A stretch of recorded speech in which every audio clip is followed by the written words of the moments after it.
You know, in our totally interconnected world, there's one skill that's becoming a real game changer for success. It's called cultural intelligence. And honestly, it just might be the secret weapon your team has been looking for. To really get a sense of how high the stakes are, let's just start with a story. Because, misreading a cultural situation isn't some abstract problem. It can have massive, and I mean massive, real-world consequences. So it all kicked off with a single tweet. Back in 2019, the general manager of the Houston Rockets, a guy named Daryl Morey, posted a message that said, "Fight for freedom, stand with Hong Kong." Now, what probably seemed like a pretty straightforward opinion to him, well, it spiraled into a full-blown international incident. Fast. $400 million. Let that sink in. That's the estimated financial hit the National Basketball Association took because of that one tweet. Seriously, the NBA's games were yanked off Chinese TV, huge sponsorships were dropped, and just like that, the league lost access to a massive market of almost 500 million fans. All from just 7 words. And this is so important to understand. While the whole thing looked political on the surface, the real problem, the root cause, was a breakdown in cultural understanding. An incident like this isn't just a one-off thing. It's a huge red flag.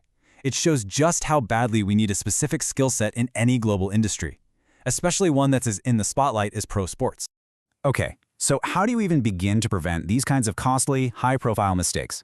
Well, the answer lies in developing something we call cultural intelligence. So what is cultural intelligence exactly? Here's the most important part.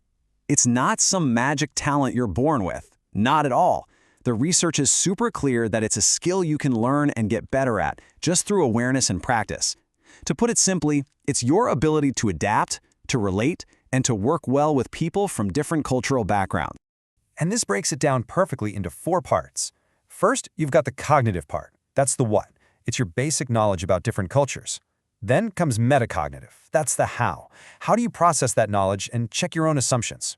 After that is motivational, the why. Do you actually have the drive and confidence to jump into these diverse situations? And finally, there's behavioral, the action.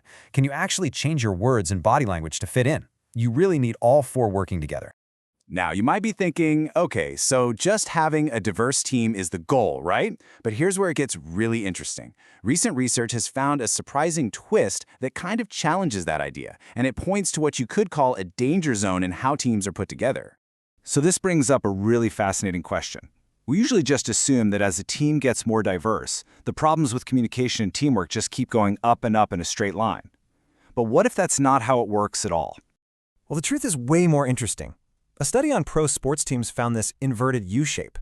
Take a look at this. Teamwork was high in teams with really low diversity, which, okay, that kind of makes sense, but it was also high in teams with super high diversity. The real shocker? The absolute lowest levels of teamwork were found smack in the middle, in the moderately diverse teams. So why does this dip even happen? Well, think about it. In a team with moderate diversity, where you might have just 2 or 3 distinct cultural groups, it becomes really easy for people to form little us versus them cliques. And that's where you get friction and communication just falls apart. But in a highly diverse team, everyone is so different that you can't really form those cliques. You have to reach out to everyone as an individual. So if this moderate diversity creates a unique kind of danger zone, what's the tool that helps a team get through it? And this brings us right back to our secret weapon, cultural intelligence. This quote from the research really just nails it. The big takeaway here isn't just about how many different nationalities you have on your team. What really, truly matters is how the people on that team actually handle and adapt to the cultural differences all around them. It completely changes the focus from just numbers to actual, tangible skills. So you can think of CQ as the bridge that gets you over that moderate diversity dip. It's this powerful force that helps smooth things out. People with high CQ are the ones who can shut down the negative effects of those little subgroups. They don't just put up with each other, they actively build a stronger team, turning that potential friction into a real source of strength, no matter what the team looks like on paper. All right, let's wrap this up by taking a look at the bigger picture. The whole conversation is shifting away from just, counting passports, and more toward building real skills that let diverse teams actually reach their full potential. And the payoff for building that skill? It's huge. Encouraging high CQ doesn't just prevent disasters, it actively builds success. The research is pretty clear.